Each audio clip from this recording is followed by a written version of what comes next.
When you were young, did you like it when you got a gold star? You remember the charts. Maybe it was for your chores, getting a gold star if you did something every day. Or even better, when you were in the classroom and everybody else could see how well it was that you were doing, right? Hi, I'm Dr. Natalie Marr. I'm a clinical psychologist and a life transition expert. And I know women love gold stars.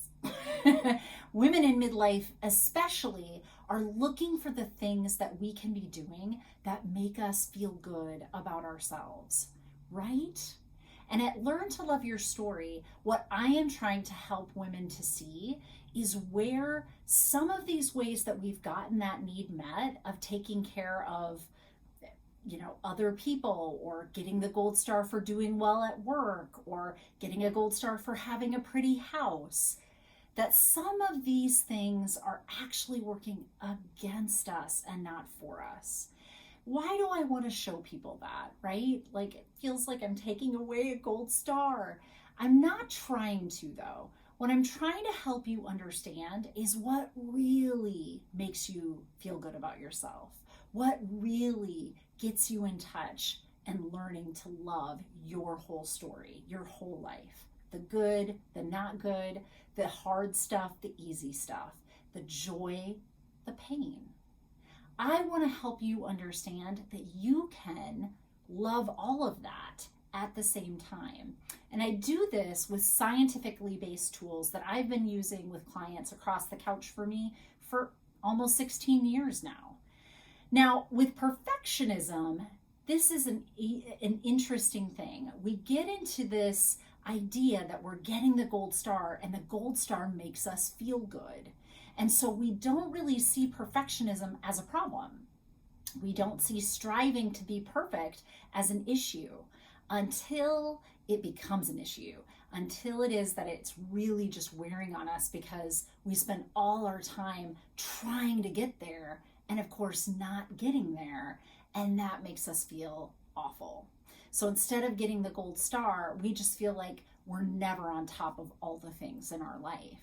That's problematic. And that's how perfectionism really gets in the way of getting our need met to feel good about ourselves and what we do. There's nothing inherently wrong with wanting to be good at what we do and to be proud of ourselves for that.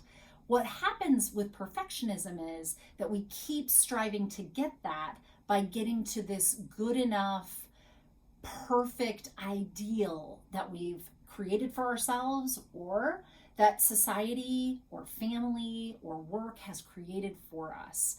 And it's not working for us to be trying to be perfect when that is an end game of zero every time. No one is perfect. And we know this to be true cognitively, but we can't stop getting stuck in this cycle. And I think it goes all the way back to being a little kid and getting gold stars. We like the feeling that we're doing it perfectly, but we cannot actually attain perfection. So my tip for you today is to really start to learn to extricate those two things. You get to like what you do. You get to love how you show up to things and feel good like you're getting a gold star. And that will never be perfect. Perfection isn't actually attainable. And you can't tell me that up until this point you've never had anything happen in your life that you feel good about, right? That doesn't make any sense. So I want you to start to really separate out and name for yourself every time you're going for your gold star. This is not perfection. This is striving for excellence. This is progress. This is me putting in 100% effort and giving myself credit where credit's due, gold star. This is not about the end game. This is not about what the product looks like, or how my house looks like, what my work product looks like, how well I parent. This is not what the outcome looks like. This is, I'm giving myself credit for how I'm showing up 100%. Just separating those two and really naming that for yourself so that you get out of the rat race of chasing your tail, trying to be perfect when perfection is never attainable. And just having self-awareness about that, just bringing that out into the open and separating those two will improve your life tremendously, I promise. Stay compassionately self aware on your journey, and you too can learn to love your story.